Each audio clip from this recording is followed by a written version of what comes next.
Oh, sorry, Holmes. No. You couldn't have come at a better time. Well, I was afraid you were engaged. I am, very much so. Dr. Watson shares my love of all that is bizarre and outside the routine of everyday existence. It is at present impossible to say whether this case is an instance of crime or no. But suffice it to say that I know as little about Mr. Jabez Wilson as you do yourself, beyond the obvious facts. That he has done manual labor at some time, that he takes snuff, that he has been to China, and that he has done a considerable amount of writing lately. How in the name of good fortune did you know all that, Mr. Holmes? True as gospel, I once did manual labor. I started off as a ship's carpenter. Your hands, my good sir. The muscles of your right hand are more developed than the left.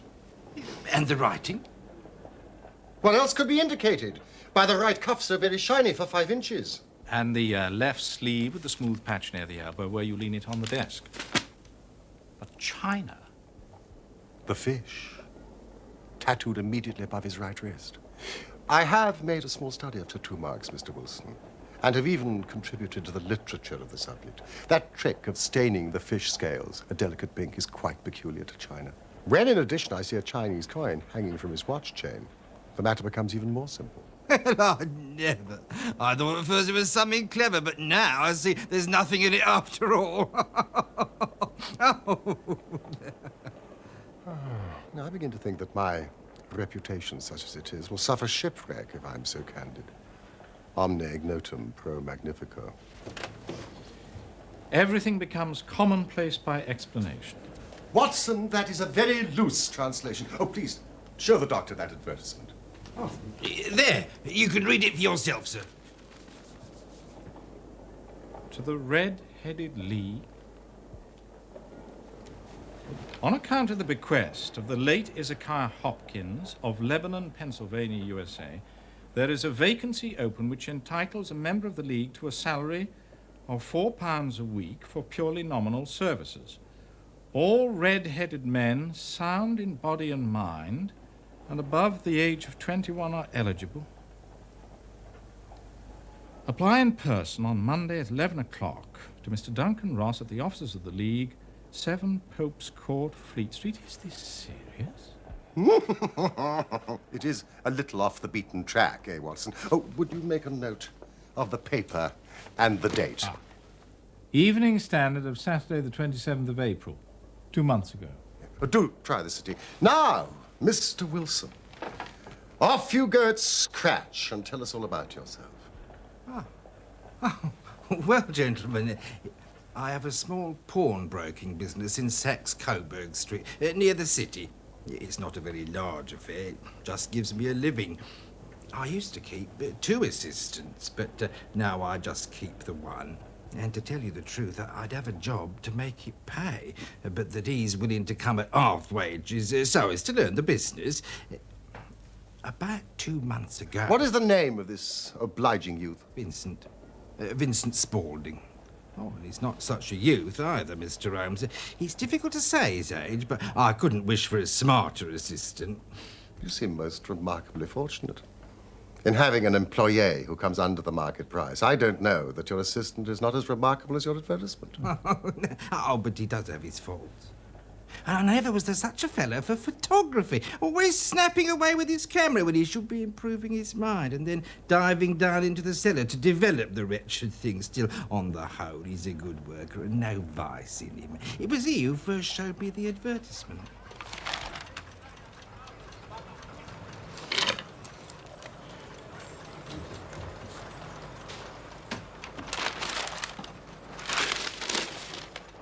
I wish to the Lord I was a red-headed man, Mr. Wilson. Why's that? Well, there's another vacancy in the League of Red-Headed Men. I've never heard of it. Well, I'd wonder at that. You being so eligible yourself. Nice money, too. A couple of $100 a year. And the work's slight. There'd be thousands of red-headed men apply. Oh, well, I doubt that, sir. What, not with such a fine, fiery colour as you are blessed with, Mr. Wilson? But then I suppose it's hardly worth your while to put yourself out of the way for the sake of a few £100. Yes, sir.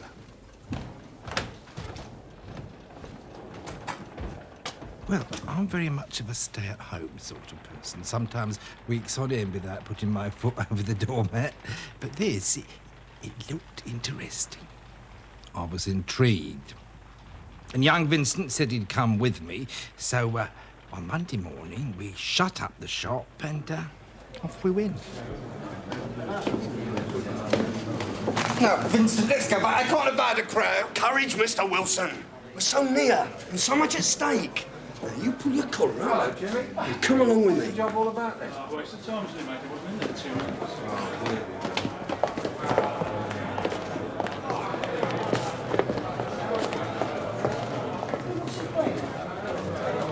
Here's 10 o'clock this morning, mate. Oi! Oi! Oi! A little less noise, please, gentlemen. Hey, Governor, play the white man. Yeah. What's your game? Come on. Hey, Get out of it! Hey, get out! Hey, Johnson, hey, cue him! Excuse us,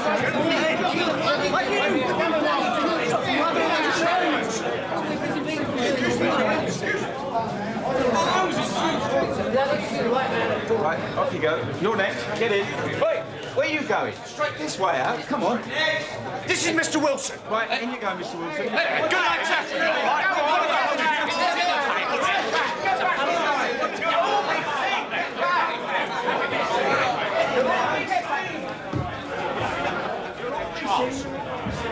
Admirably suited.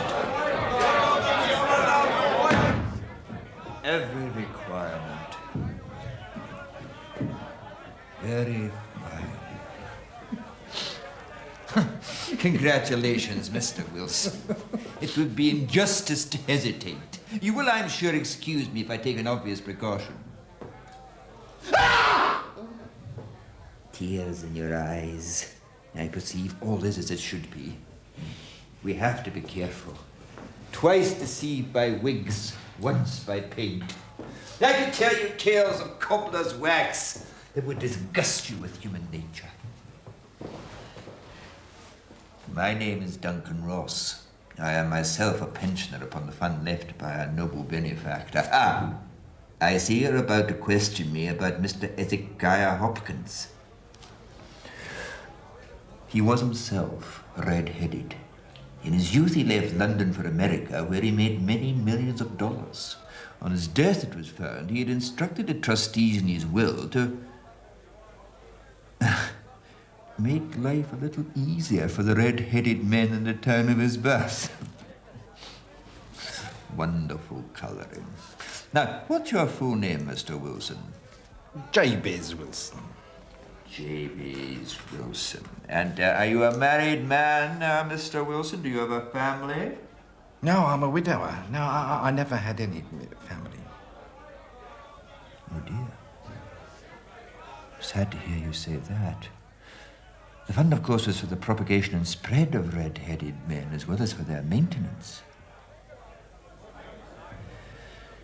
In another case, the objection might be fatal.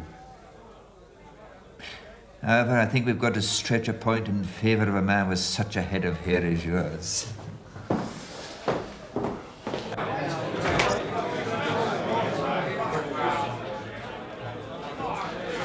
The vacancy has been filled.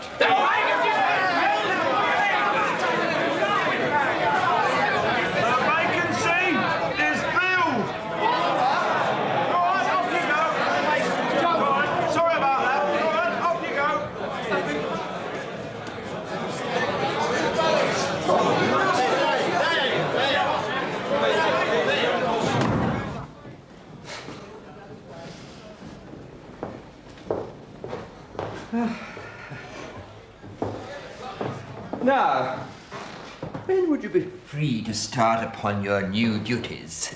Oh, well, it is rather awkward, as I do have a business already. What would be the hours? 10 till 2. Well, the mornings are quiet. Now, I do have an assistant. Yes, that would suit me very well. And the money mentioned, £4 a week. Correct. And the work? Purely nominal. Yes, well, what do you call purely nominal? Well, you have to stay in the office, or at least in the building the whole time. If you leave, you forfeit your whole position forever. The will is quite clear on that point. Oh, I shouldn't dream of leaving. No excuse will avail, neither sickness, business, nor anything else. Here you will remain, or else lose your billet. Oh, no, I am quite clear on that point, but what exactly is the work? It is to copy out the Encyclopedia Britannica. There is the first volume.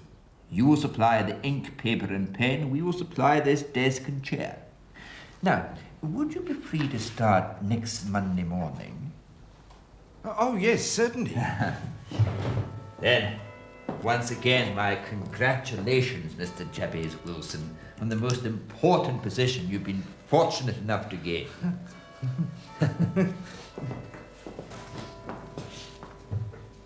Wonderful head of hair.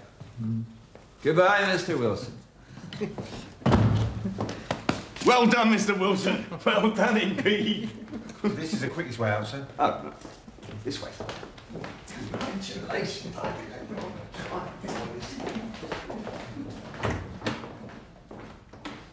When I got home, the whole thing seemed, on reflection, to be quite ridiculous. Quite. Who would make such an extraordinary will?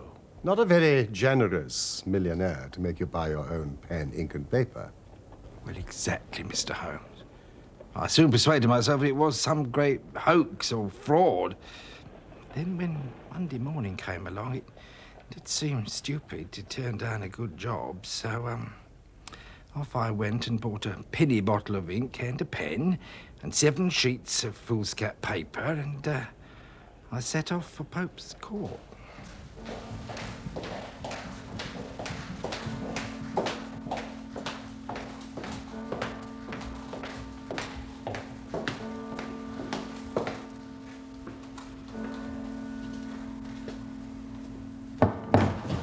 Good morning, Mr. Wilson, and welcome on this stroll of air, I see. Well, to my surprise and delight, everything was as right as possible.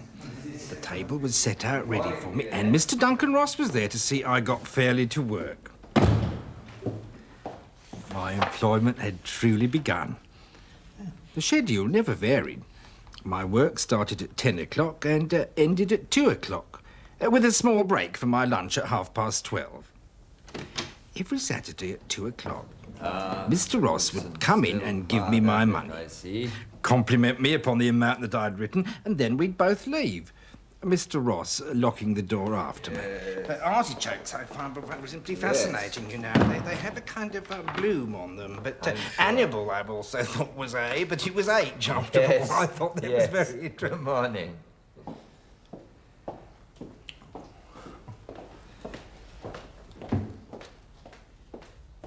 Oh, the work was very interesting.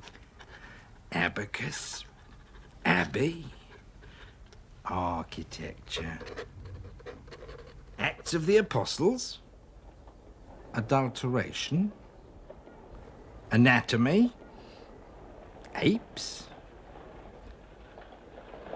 aqueducts. After 8 weeks, I'd fairly dealt with the letter A and was hoping with diligence to get on to B, when suddenly this morning the whole business came to an end. I went to my work as usual, but the door was shut and locked with a little square of cardboard hammered onto the middle panel.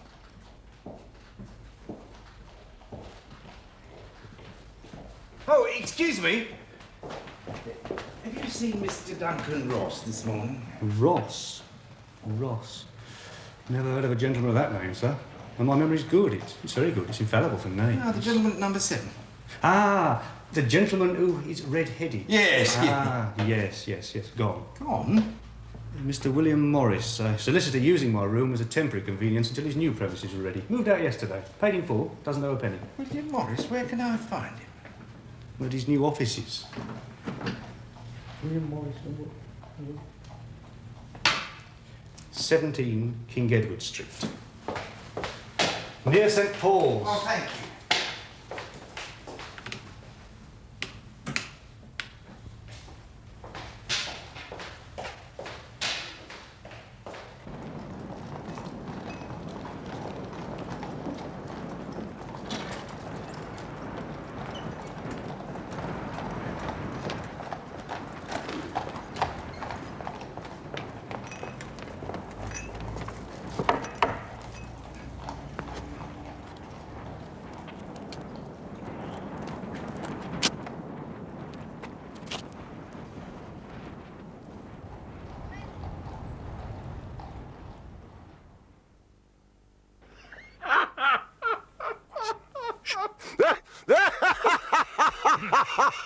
I don't see there's anything very funny about it.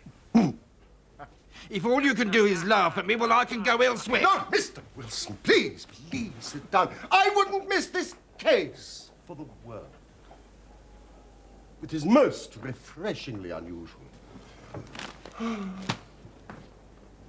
was so incensed at the fraudulent deceit that I came straight to you, sir. Having heard of your great reputation for helping poor people in distress. Oh, Mr. Wilson, forgive me. You know, Mr. Wilson, I really don't think that you've got any great grievance against this extraordinary league. On the contrary, you've been very well paid, to say nothing of the detailed knowledge which you've acquired on every subject under the letter A. Yes, but what's the object of them playing this prank on me? That's what I want to know. This assistant of yours, how long has he been with you? Well, about 3 months. How did he come? Well, he answered to an advertisement. Was he the only applicant? No, I had 12 others. Why did you pick him? Well, he was handy and would come cheap. At half wages, in fact. Yes.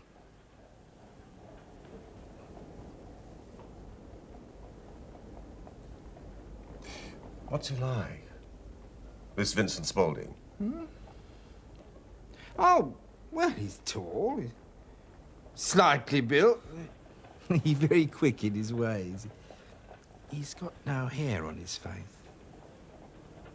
He's got a white splash of acid on his forehead.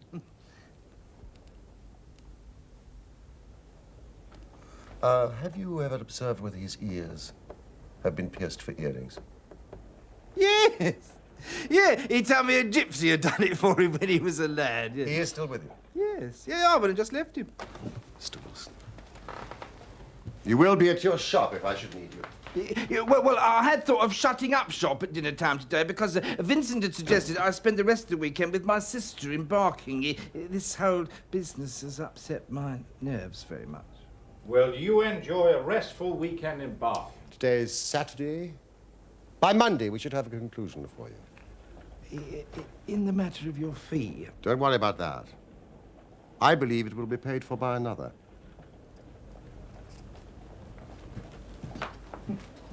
Good day to you, Mr. Wilson.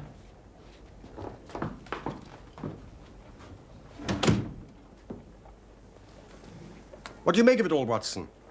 I make nothing of it. It's a most mysterious business. And yet there are graver issues hanging from this affair than at first sight appear.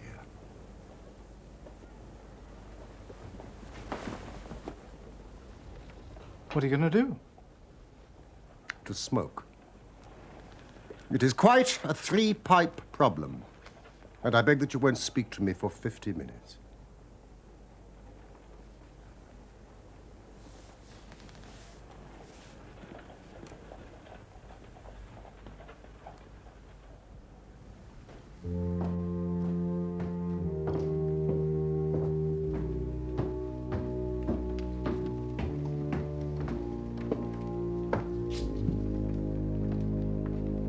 The business of the Red-Headed League is concluded, sir. Satisfactorily, I trust. Most satisfactorily, Professor. I am pleased to report. Good.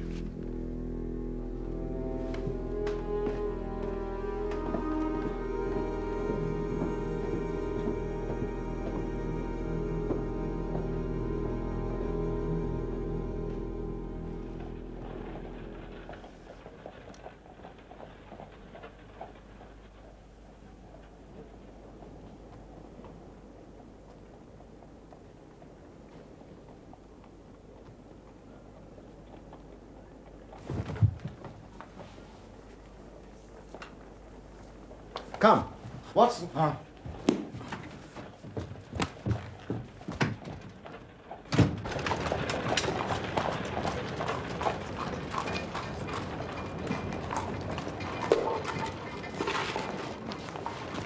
Excuse me. Can you tell me the way to the Strand from here? Third right, fourth left. Thank you. Holmes? Holmes, I could have told you that. No doubt, Watson. What is it? And why did you beat the pavement with your stick? Watson, we are spies in an enemy's territory.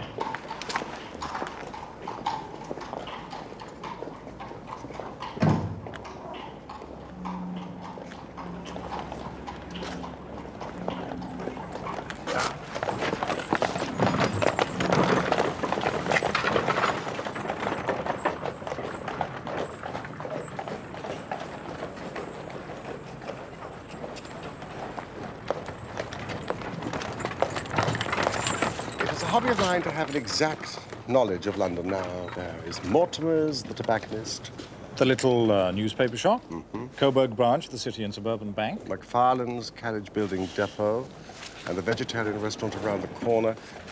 Watson, commit to memory. It is just possible that we're being observed.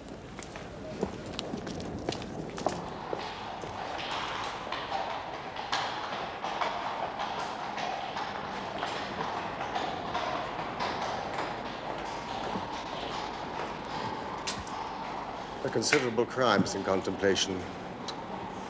Today, being Saturday, somewhat complicates matters. But now, Doctor, our work is done. It is time we had some play. Sarasate is playing at the St. James's Hall this afternoon. A sandwich and a cup of coffee. And then off to Violin Land, where all is sweetness, delicacy, and harmony. And no red-headed clients to vex us with their conundrums.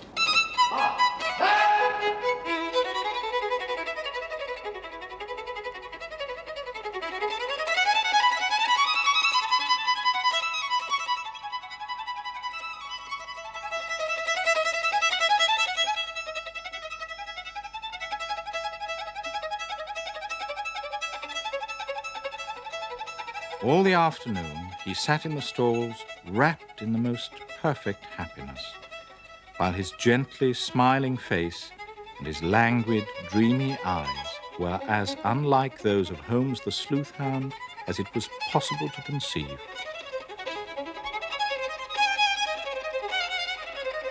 When I saw him, so enwrapped in the music, I felt that an evil time might be coming upon those whom he had set himself to hunt down.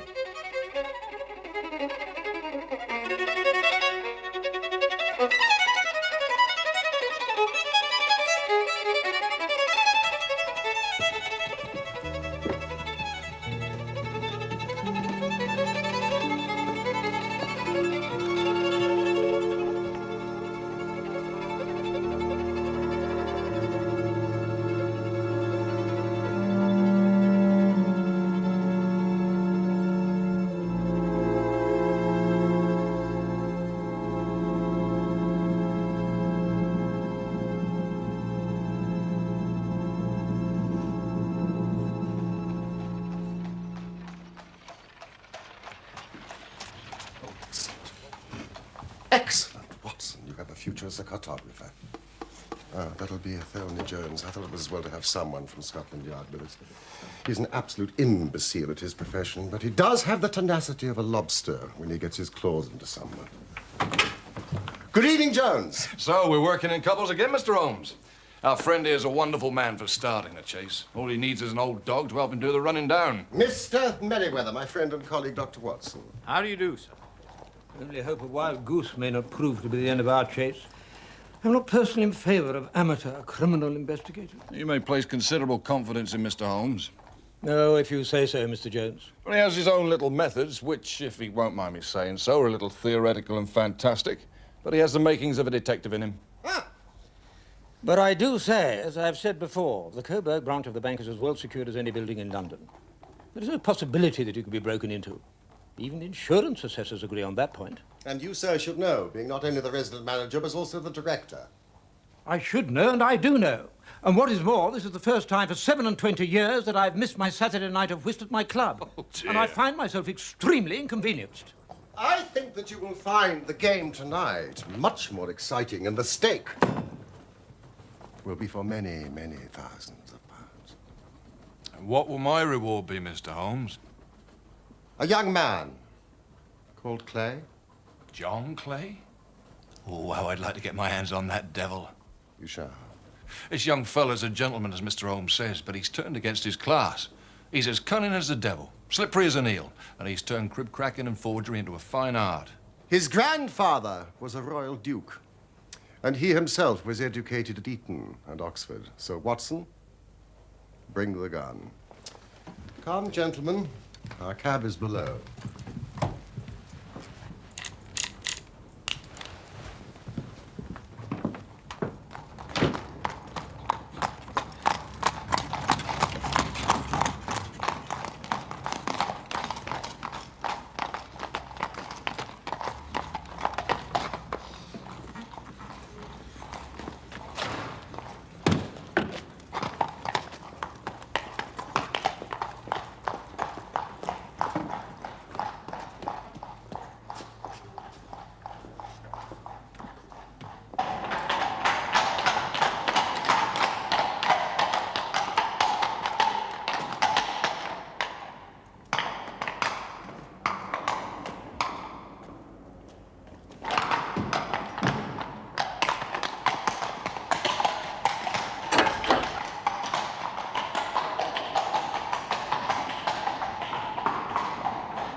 are 2 keys to the vault. I have one. The chairman holds the other in his personal safe.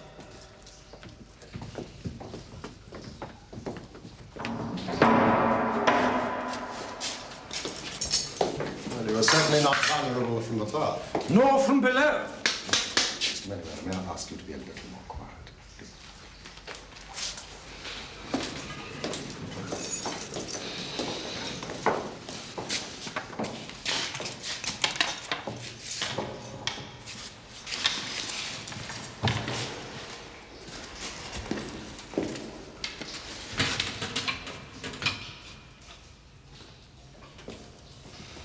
Might I get you to sit on one of those boxes and not to interfere?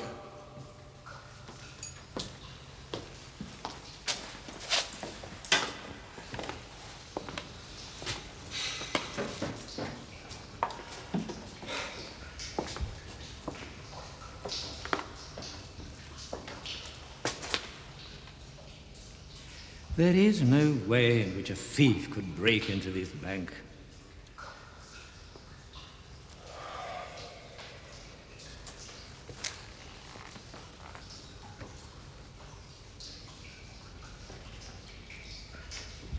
Is it a special reason why a thief should want to break into this bank? Nothing particularly. Something in the past few months? Something that you have concealed from us? The information I have is confidential, known only to the directors of the bank. It is not to be divulged to members of the public, not even amateur detectives. Private consulting detective, Mr. Merriweather. Unique in the annals of crime, I believe. Isn't that so, Inspector? Yes, Doctor. I advise you to cooperate with Mr. Holmes. Especially as at this moment I am trying to save your skin and that of your fellow directors. So what is it? Our French gold. We had occasion some months ago to strengthen our resources and borrowed for that purpose 60,000 napoleons from the Bank of France. Therefore, our reserve of bullion is much larger than is usual in such a branch of the bank. Where is this gold? The crates upon which Dr. Watson sits contain 30,000 napoleons wrapped between layers of lead foil. May we see it?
This is much bolder and larger in conception than I had first thought.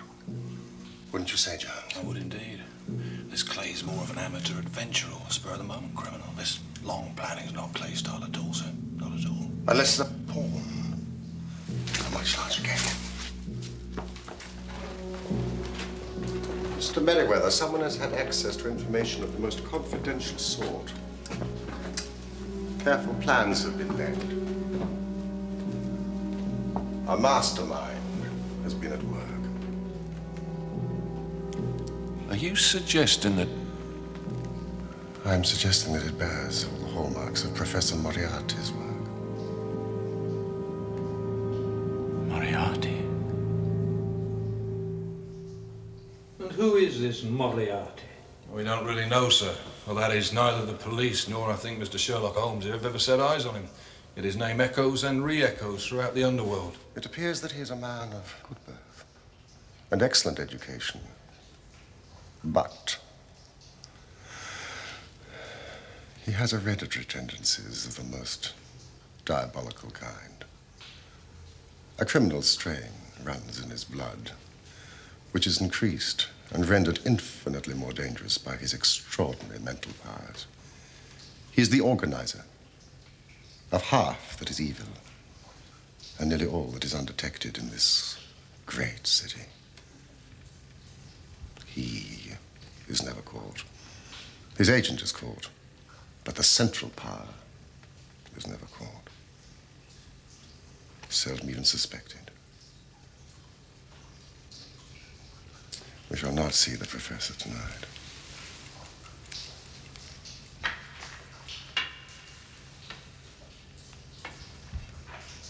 The only way for tonight's enemy to escape is through the pawnbrokers. There's already an inspector and a constable at the doors. We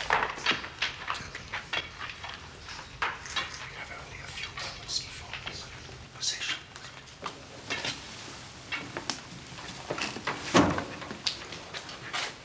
Would you be so kind as to put out this lamp? And sit in the dark? I'm afraid so. We cannot risk the presence of light.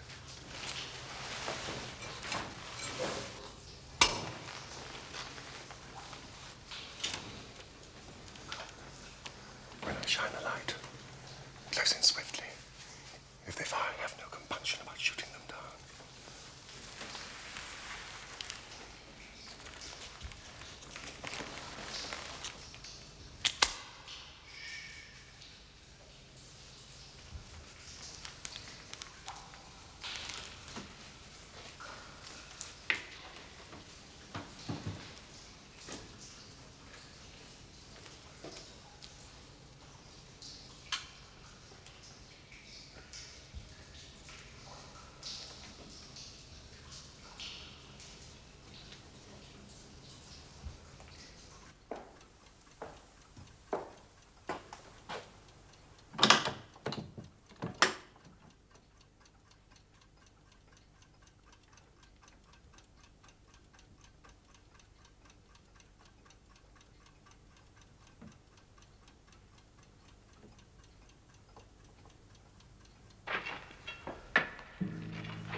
Great Scott! Jump, Archie, jump!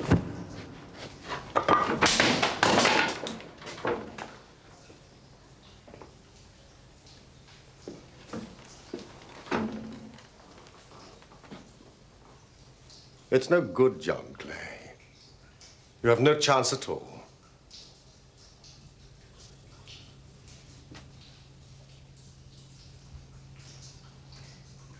So I see.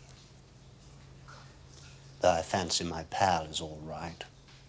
At this moment, he is running into the welcoming arms of the police. You seem to have done the thing very completely. I must compliment you. And are you? I'm Sherlock Holmes, a private investigator. I didn't for a moment suspect you of being a policeman, Mr. Holmes. Come on, hold out. We're off at the Derbies. I beg you to take your filthy hands off me. You may not be aware that I have royal blood in my veins. And be so kind as to say sir and please when you address me. All right. Would you please, sir, mind marching upstairs where we'll get a cab to transport your highness to the police station? That's better.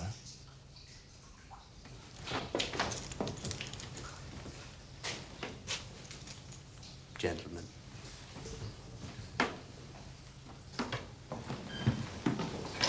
Oh, one question, Mr. Clay. Am I right in thinking that Professor Moriarty was somewhere behind the idea of the Red-Headed League? I suggest you keep that name off your lips, Mr. Holmes, if you value your future well-being.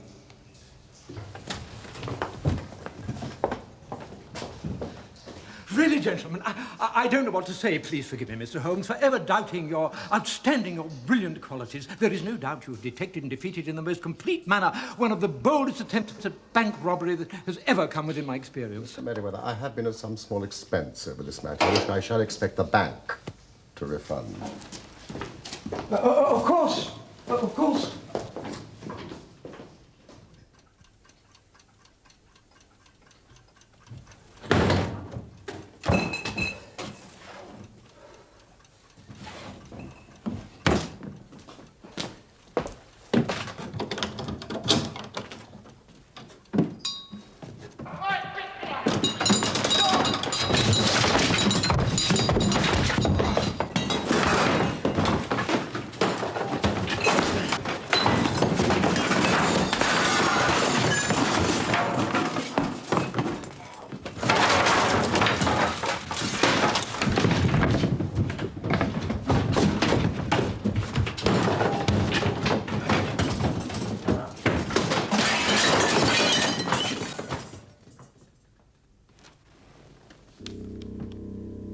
It won't do, you know. It won't do. No, Professor. I'm sorry we failed you. Sherlock Holmes. Holmes is a mere amateur in the field of detection. Still, he seems a clever man. Or a lucky one. And he has a positive talent for getting in my way. Should he be removed? It may be necessary. It would be disappointing. I find him interesting.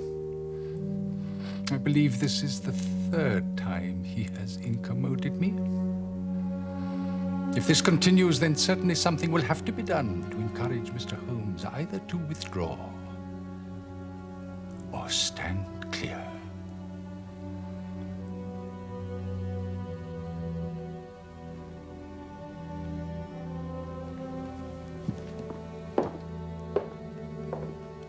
Thank you.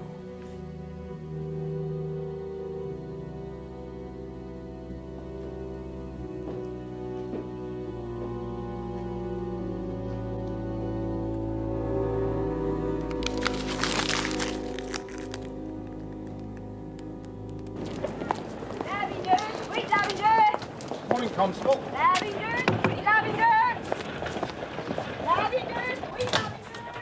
Beg your pardon, Dr. Watson.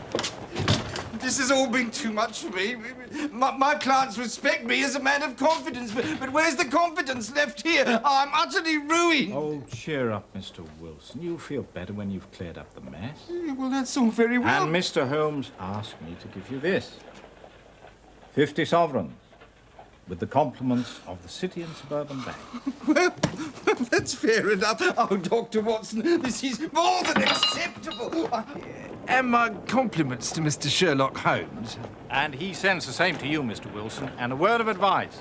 Next time you engage an assistant, pay him the proper wage. Good day to you.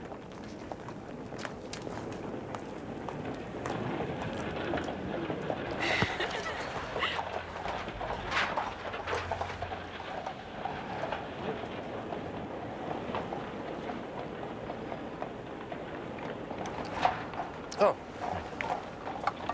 Holmes, I trust I am not more dense than my neighbours, and yet here I have seen what you have seen, heard what you have heard, and yet you have seen clearly not only what had happened, but what was about to happen, while to me the whole business was still confused and grotesque. Mr. Watson, recollect.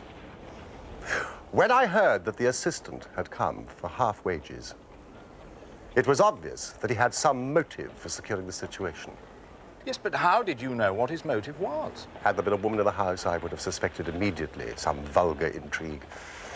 But when I heard from Mr. Wilson about the acid stain and the pierced ears, I knew that Vincent Spaulding and John Clay were the same person. But why was Clay there? The photography gave you the clue. Exactly. The cellar. He was working on something in the cellar. Something which took many hours a day. For 2 months on end, he was tunneling. But where to? When I tapped my stick on the pavement in the street that day, I was ascertaining whether the tunnel stretched in front or behind the building. It was in front, towards the bank. Could you tell me the way to the Strand from here? I recognized Clay immediately and delayed him to have time to examine his knees. They spoke clearly of many hours of tunneling, no doubt linking up with the maze of sewers beneath Saxe-Coburg Square. When they closed the Red-Headed League offices, it was a sign they no longer cared about Jabez Wilson's presence. In other words, the tunnel was complete. And that they would make the attempt on the Saturday was just a guess. Wilson, you disappoint me. I never guess. Saturday is an excellent night for stealing bullion. It gives you a full day to escape. Thank you, gentlemen. Thank you. Oh, you've reasoned it out beautifully, Holmes. It's so long a chain, and yet every link rings true. It saved me from ennui. You know, sometimes I think that my whole life is spent in one long effort to escape from the commonplaces of existence. No. You are a benefactor of the race, Holmes. Well, maybe it is of some little use after all. L'homme c'est rien, l'œuvre c'est tout, as Gustave Flaubert wrote to George Sand.